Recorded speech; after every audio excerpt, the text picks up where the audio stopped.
Okay, you're working in Microsoft Excel and you want to remove the time portion of a date time stamp. I'm going to show you two different methods. First method, you have to type in your first date. Then instead of pressing enter to confirm, use Control Enter. Now that leaves you in the cell that you're editing. And then use the shortcut key Control E. And that will flash fill the pattern that you've established in that first cell in B2.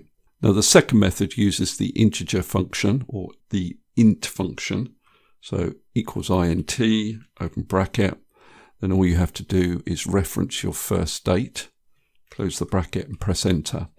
Now it looks as though it's still got a time there, but it has reduced the time element to a 0. So all you need to do is then reformat the cell as a date cell.